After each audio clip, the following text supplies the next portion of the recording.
Estrapados Nazareno, sinasamba ka namin, pinipinto ka namin, aming buhay ang kaya sa Nazareno, tuloy sa kamatayan, pangpuso patay, sa gising ng baligtasan, Nuestro Padre Jesus Nazareno, pinakamin, Nuestro Padre Jesus Nazareno, inulwalhati ka namin. Nuestro Padre Jesus Nazareno, inarangal ka namin. Nuestro Padre Jesus Nazareno, inulwalhati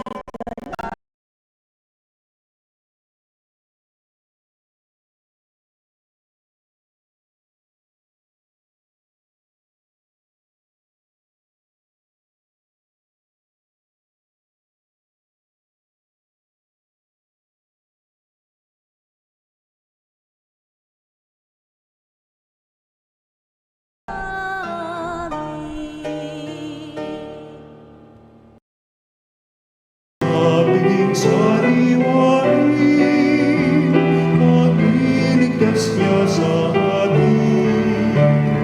Sa piging sariwain, ang iligtas niya sa atin.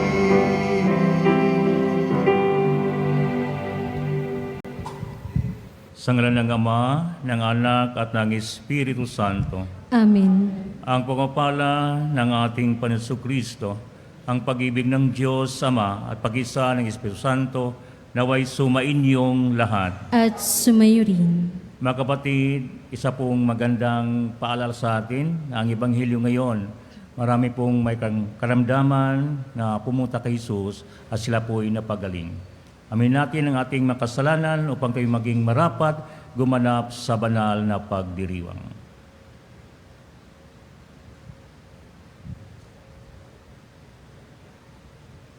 Inamin ko sa makapangyarihang Diyos at sa inyo mga kapatid, na lubha akong nakasala sa isip, sa salita, sa gawa, at sa aking pagkukulang. Kaya sinasamo ko sa mahal na Birhing Maria, sa lahat ng mga anghel at mga banal, at sa inyo mga kapatid, na ako'y panalangin sa Panginoong ating Diyos. Kawan tayo ng makapangyarihang Diyos, patawarin tayo sa ating makasalanan, at patnubayan tayo sa buhay na walang hanggan. Amen. Panginoon, kaawaan mo kami. Panginoon, kawaan mo kami. Kristo, kaawaan mo kami. Kristo, kawaan mo kami. Panginoon, kaawaan mo kami. Panginoon, kawaan mo kami. Manalangin tayo.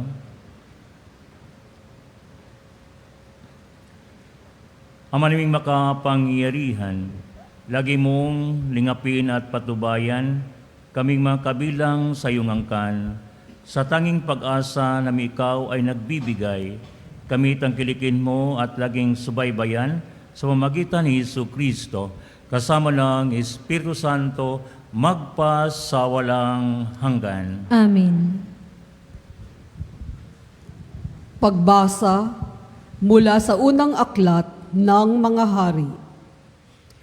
Noong mga araw na iyon, ang matatanda ng Israel at ang mga puno ng mga angkan ay ipinatawag ni Solomon sa Jerusalem upang kunin ang kaba ng tipan sa Sion, ang kuta ni David. Kaya nagpunta kay Solomon ang mga pinuno sa Israel noong kapistahan ng buwan ng Etanim, 7 buwan ng taon. Nang naroon na ang lahat, binuhat ng mga saserdote ang kaban ng tipan. Tinulungan sila ng mga Levita sa pagdadala ng tolda at mga kagamitang naroroon. Hindi mabilang ang mga baka at tupang inihandog ni Solomon at ng buong Israel sa harap ng kaban ng tipan. Pagkatapos, ipinasok ng mga saserdote ang kaba ng tipan sa dakong kabanal-banalan at inilagay sa ilalim ng mga pakpak ng mga kerubin. Nakabuka ang pakpak ng mga kerubin, kaya't nalulukuban ng mga iyon ang kaba ng tipan at ang mga pasanan nito. Walang ibang laman ang kaban, kundi ang mga tablang bato na kinasusulatan ng tipan ng Panginoon sa bayang Israel. Ang mga tablang bato ay inilagay roon ni Moises nang sila'y nasa Horeb, matapos silang ilabas sa lupain ng Ehipto. Pagkalabas ng mga saserdote, ang templo'y napuno ng ulap. Anupat, hindi sila makapagpatuloy ng gawain sa loob. Ang templo'y napuno ng kagilagilalas na kaningningan ng Panginoon. Kaya nga't sinabi ni Solomon, "O Panginoon, kayo ang naglagay ng araw sa langit, ngunit hindi minabuti ninyong nanirahan sa makapal na ulap. Ipinagtayo ko kayo ng isang magarang templo, isang bahay na titirhan ninyo habang panahon." Ang salita ng Diyos. Salamat sa Diyos. Poong makapangyarihan, kami iyong panahanan. Poong makapangyarihan, kami iyong panahanan. Aming nabalita na nasa Bethlehem ang kaba ng tipan, sa bukid na haar namin nasumpungan. Ang aming sinabi, ang templo ng Poon ay puntahan natin. Sa harap ng trono, siya ay sambahin. Poong makapangyarihan, kami iyong panahanan. Sa iyong tahanan, Poon, pumasok ka kasama ang kabang sagisag ng kapangyarihan. Ang mga saserdote, bayaang maghayag ng iyong pagliligtas. Ang mga hinirang, sumigaw sa galak. Sa lingkod mong David, may pangako ikaw, Panginoon namin, ang piniling hari ay huwag mong itakwil. Poong makapangyarihan, kami iyong panahanan. Hallelujah, hallelujah, hallelujah.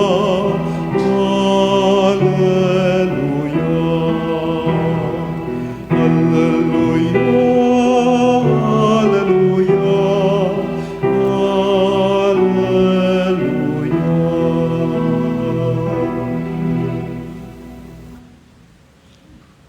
Sumainyo ang Panginoon. At sumayo rin. Ang mabuting balita ng Panginoon ayon kay San Marcos. Papuri sa iyo, Panginoon.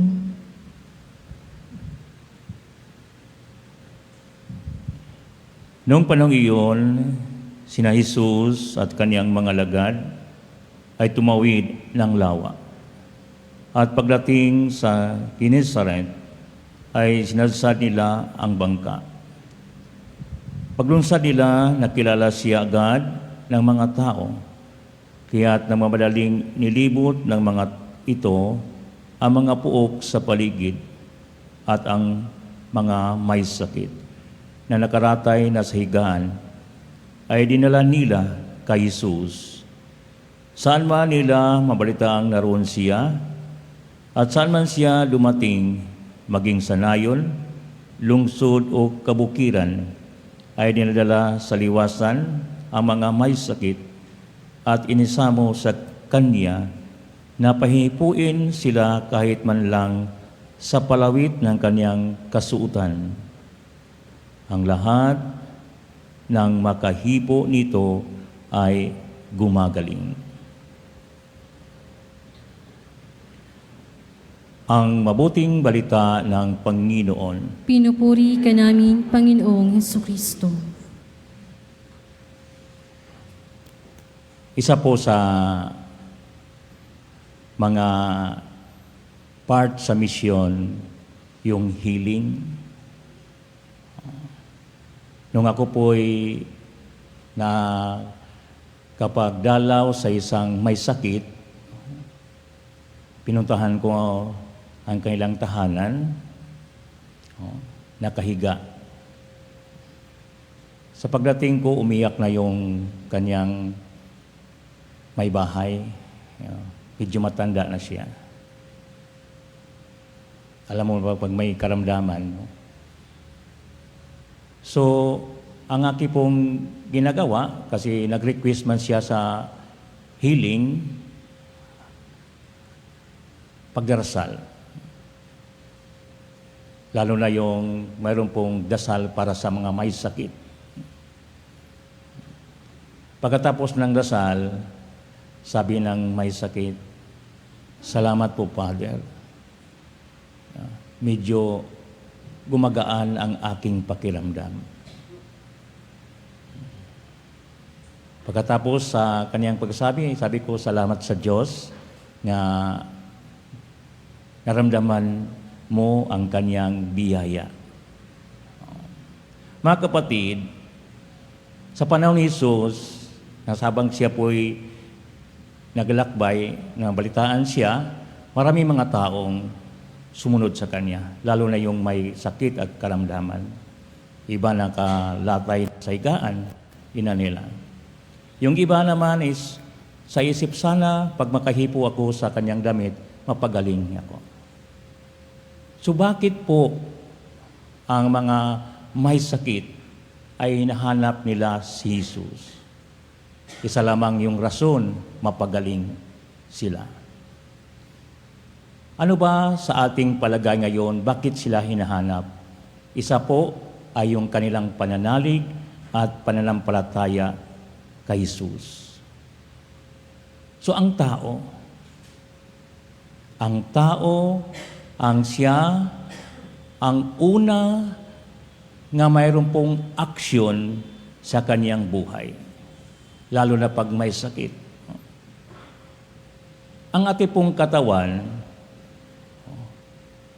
pag buong pagkatao natin, mayroon tayong physical at spiritual.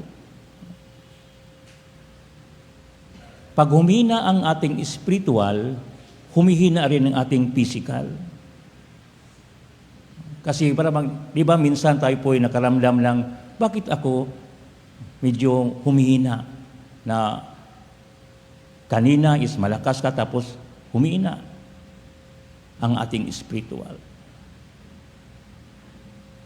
Bakit po yung mga tao ng unang panahon, yung kanilang spiritual, ay si Jesus, magbigay ng karamdaman at kagalingan sa ating pagkatao. Sana makahipo lamang ako. That is about our spirit, no? Pananalig, pananampalataya. Ngayong may sakit nga napuntahan ko, ang kanyang buhay o kanyang naramdaman is spiritual. Na pagkatapos nga na karanas siya ng naramdaman niya yung pagdarasal at gumagaan ang iyong pakiramdam, that is spiritual. Ibig sabihin, the healing per se, pag mayroong pananampalataya, pananalig sa Diyos ang isang tao, gumagaan ang pakiramdam. Kasi yung parts of our body is sometimes mayroong kahinaan, pero pag lumakas ang ating pananalig sa Diyos, medyo lumalakas ang ating katawan. Ganyan po ang mga na-experience ko sa mga taong mga may sakit nga pinumpuntahan ko. Sabi na, salamat po, gumagaan ang aking pakiramdam. Pero sa ating panahon ngayon, si Jesus ay instantly napagaling nila.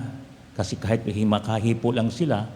Pero ngayon, sino ba ang instrumento sa Diyos nga ang mga may sakit, nga maramdaman nila, nga may Jesus sa buhay? Ang tao. Pag si Jesus po nga ang tumira sa puso ng tao, ibig sabihin instrumento siya ng Diyos.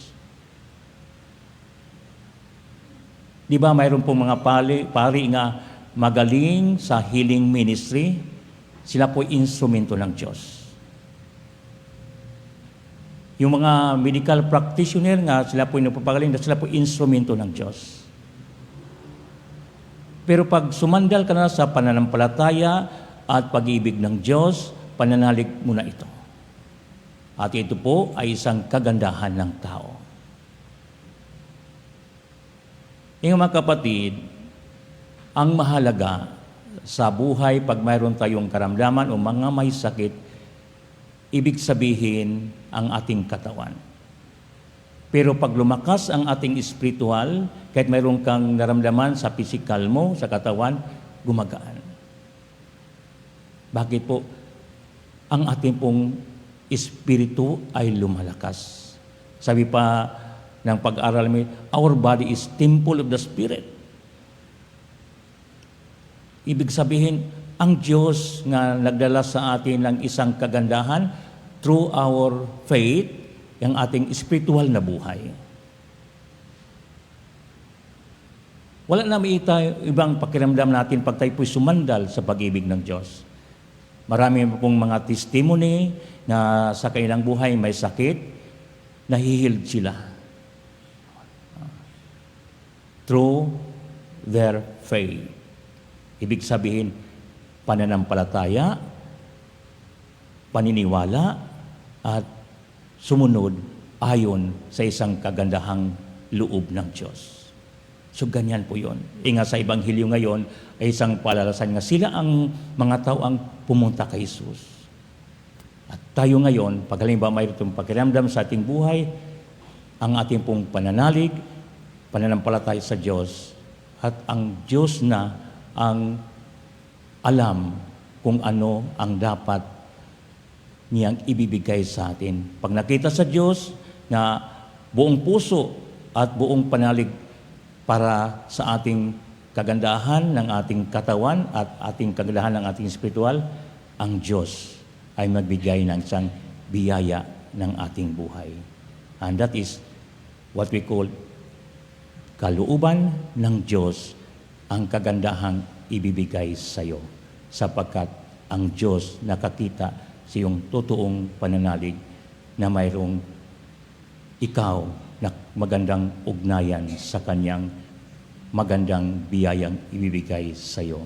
Amen.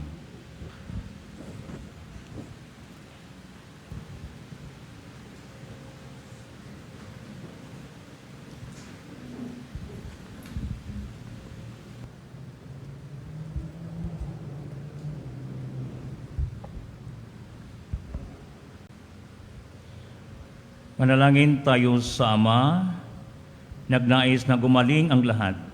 Hindi niya itinataboy ang sinumang nangangailangang dumulog sa Kanya. Panginoon, dinggin mo ang aming panalangin. Panginoon, dinggin mo ang aming panalangin. Bilang simbahan, naway huwag nating isarado ang ating mga puso sa pangangailangan ng ating kapwa, bagkus ibahagi natin ang pag-ibig ng Diyos sa kanino man. Manalangin tayo sa Panginoon. Panginoon, dinggin mo ang aming panalangin. Tayong lahat naway kumilos para sa katarungan at para sa dangal ng tao, lalo na sa mga taong hindi binibigyang pansin ng lipunan, kasama na ang mga mahihina at mga tukha. Manalangin tayo sa Panginoon. Panginoon, dinggin mo ang aming panalangin.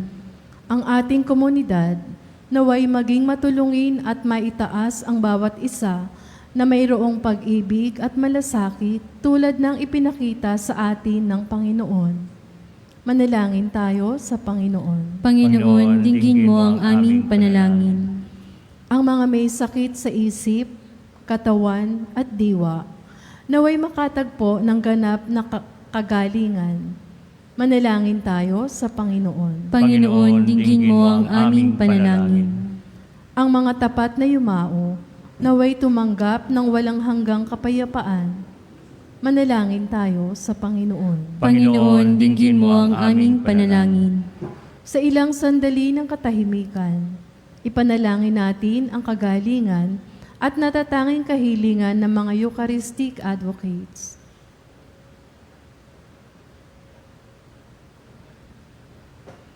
Manalangin tayo sa Panginoon. Panginoon, dinggin mo ang aming panalangin.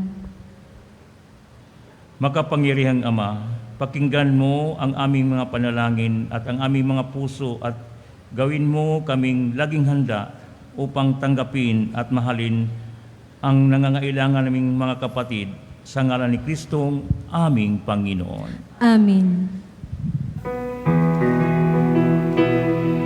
Ang ibig mo, ang langit ko, lahat ng ito'y nagmumula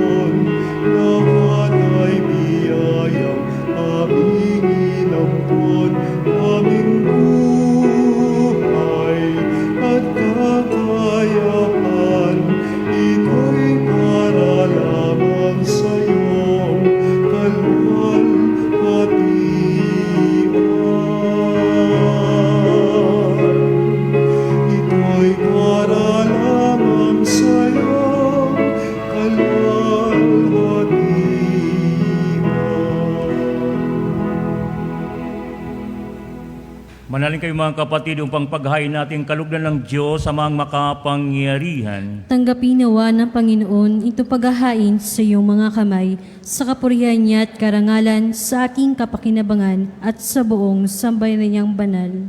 Ama naming lumikha, pagkait inuming narito ay iyong ginawa upang mapalakas kaming mga mahihina.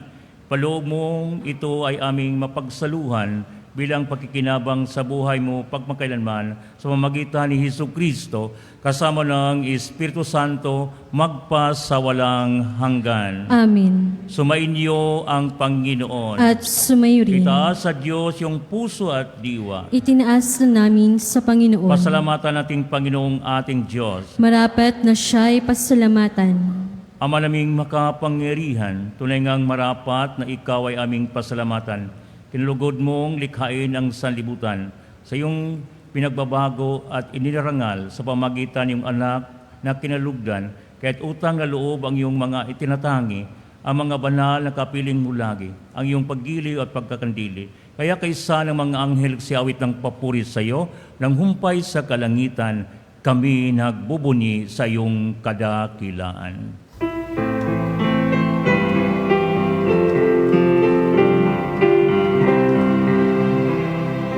Santo, Santo, Santo, Panginoong Diyos ng mga hukbo, napupuno ang langit at lupa ng kadakilaan mo.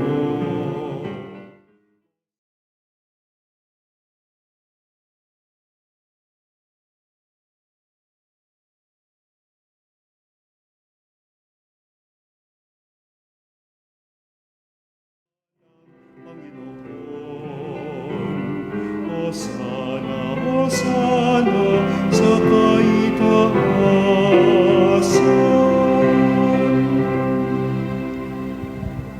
Ama naming banal, ikaw ang bukal ng tanang kabanalan. Kaya't sa pamagitan ng iyong Espiritu, gawing banal na makaloob na ito upang para sa amin maging katawan at dugo ng aming Panginoong Jesucristo.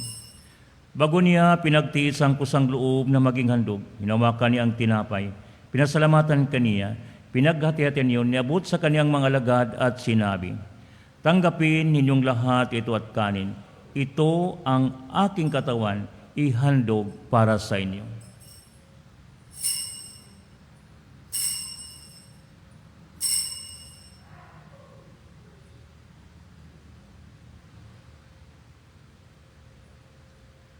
Gayun naman, nung matapos ang hapunan, hinawakan niya ang kalis. Muli kanyang pinasalamatan. Niabot niya ang kalis sa kanyang mga alagad at sinabi, "Tanggapin ninyong lahat ito at inumin. Ito ang kalis ng aking dugo ng bago walang hanggang tipan. Ang aking dugo na ibubuhos para sa lahat sa ipagpatawad ng makasalanan. Gawin niyo ito sa pag-alaala sa akin."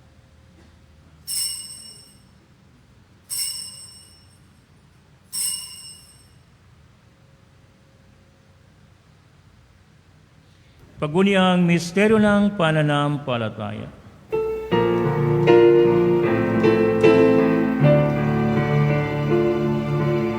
Ang kamatayan mo, Panginoon, aming ipinahayag.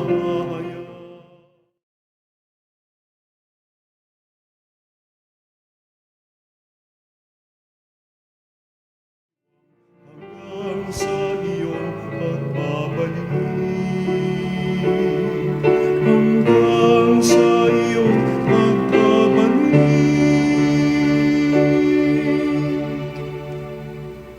Ama, ginagawa namin ngayon ang pag-alaala sa pagkamatay muling pagkabuhay ng iyong anak. Kaya tinanamin siya ang tinapay, nagbibigay buhay, at ang kalis kaloob ng kaligtasan. Kami nagpapasalamat dahil kami yung minarapat na tumayo sa harap mo para maglingkod sa iyo. Isinasamo namin kaming magsalo-salo sa katawan at dugo ni Kristo ay mabuklod sa pagkakaisa sa pamagitan ng Espiritu Santo. Ama, ingapin mo ay yung simbahang laganap sa buong daigdig. Pusin mo kami sa pag-ibig.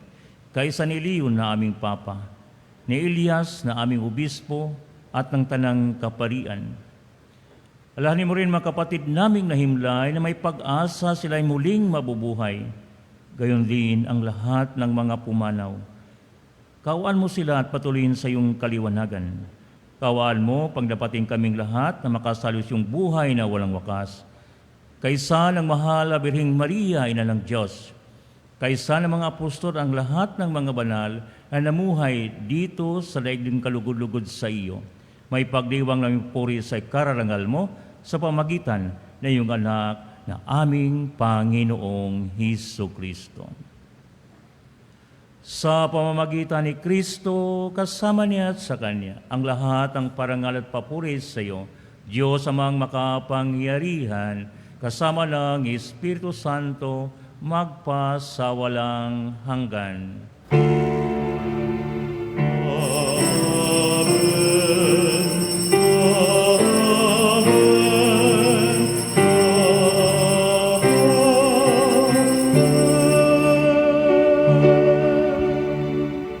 Sa tagubilin, magaling na utos ni Jesus, Panginoon natin at Diyos, ipahayag natin ang lakas loob.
Hinihiling namin kami adya sa lahat ng masama, paglooban ng kapayapaan araw-araw, iligtas sa kasalanan, ilayo sa lahat ng kapahamakan, samantalang aming panibikan ang dakilang araw ng pahayag na tagapagligtas naming si Hesukristo. Sapagkat iyo ang kaharian at ang kapangyarihan at ang kapurihan, magpakailanman. Amin. Panginoong Hesukristo, sinabi mo sa iyong mga apostol, kapayapaan ang iniwan ko sa inyo. Ang aking kapayapaan binigay ko sa inyo. Tunghayan mo ang aming pananampalataya at huwag ang aming pagkakasala. Pakalooban kami ng kapayapaan at pagkakaisa yun siyang kalooban. Kasama ng Espiritu Santo, magpa sa walang hanggan. Amen. Ang kapayapaan ng Panginoon ay laging sumainyo. At sumayo rin. Magbigay ng kapayapaan sa isa't isa. Peace, peace, peace, peace, peace, peace.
Ito ang kordero ng Diyos.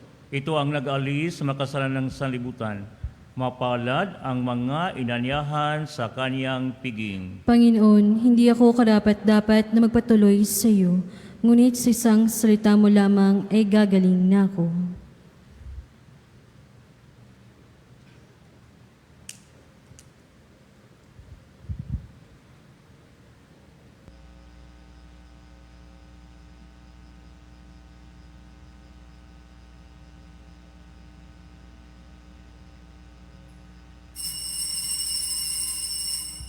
Mga kapanalig, ating dasalin ang komunyong espiritual. O Jesus, nananalig ako sa pananahan mo sa kabanal-banalang sakramento. Minamahal kita higit sa lahat at hangad ka ng aking kaluluwa. Hindi ko man matatanggap ngayon ang iyong katawan at dugo, inaasahan ko na patuloy kang mamumuhay sa aking puso. Naniniwala ako na narito ka at kaisa ka ng aking buong pagkatao. Huwag mong ipahintulot na mawalay ako sa iyo. Amen. Panalangin sa karangalan ng Nuestro Padre Jesus Nazareno. O Jesus Nazareno, katamis-tamisan naming manunubos, sa harap mo ngayon naririto kami't nangangayupapa at nagsisisi ng taos-puso sa aming pagiging walang turing sa iyo at paglimot sa di mabilang na mga biyaya mo. Lalong-lalo na yaong mahalagang biyaya ng pagtutubos. Dinaramdam namin at pinagsisisihang labis, Panginoon ko, ang pagkakasala namin sa iyo. Ikinalulungkot namin ang pagiging dahilan ng pagpapasan mo ng krus na iyan sa gitna ng mga hirap at kapaitan hanggang sa inihandog mo ang iyong buhay sa bundok ng Kalbaryo sa pagkaibig mo lamang na matubos kami at ang sangkatauhan mula sa sala. Pakabanalin mo, O Panginoon, ang aming pagnanais at ipagtanggap mo sa amin ang iyong biyaya. Maging tagapamagitan nawa ang iyong ina, ang kalinis-linisang Birheng Maria.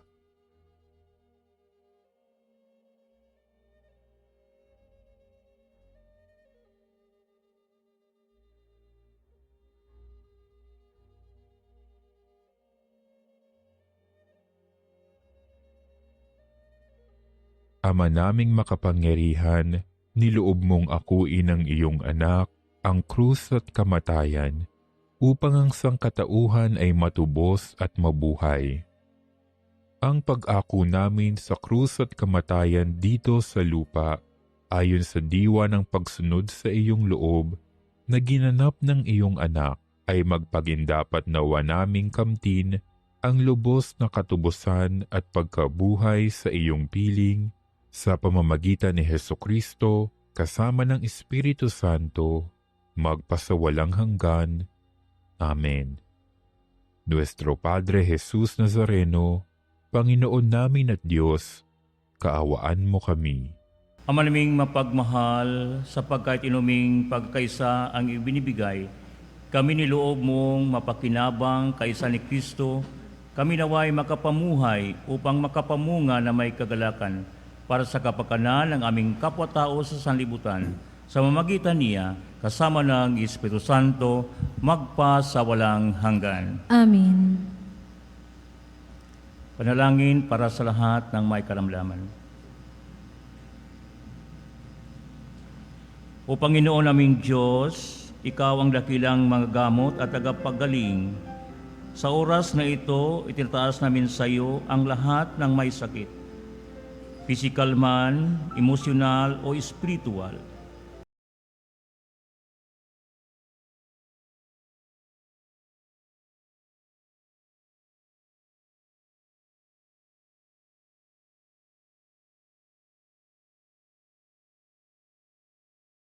Mga dumaranas ng kanser at matinding karamdaman, sakit sa puso at mataas na presyon, diabetes at iba pang sakit sa dugo, karamdaman sa baga tulad ng hika at pneumonia, trangkaso, lagnat at iba pang impeksyon, mental health condition tulad ng depression at anxiety, at ang iba pang viral diseases, sakit sa mata, tenga at balat, pag-asa at kapayapaan sa kailang laban. Gamitin mo ang mga doktor, gamot at iba pang paraan bilang daluyan ng iyong kagalingan. Gayon din ang lahat ng mga napapagal upang sila'y gumaling. Bigyan mo po sila ng lakas upang kayanin ang anumang sakit ng kanilang pinagdaanan.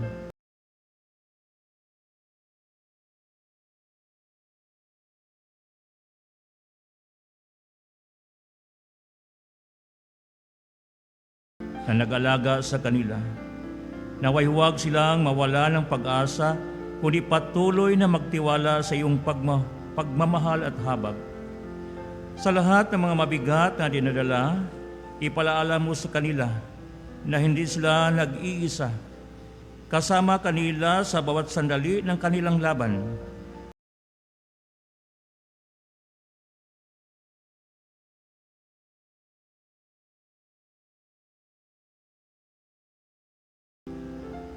Hiniling namin ito sa pamagitan ni Jesucristo kasama ng Espiritu Santo magpa sa walang hanggan. Amen.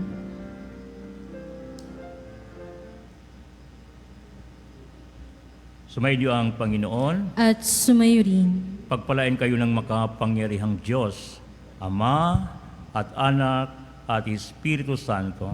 Amen. Ang banal na misa'y nahandog na, umayo kayo sa kapayapaan ni Kristo. Salamat sa Diyos.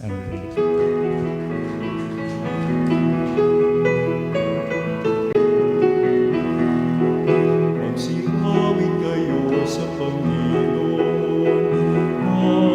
Hallelujah! Magsimawin sa Panginoon.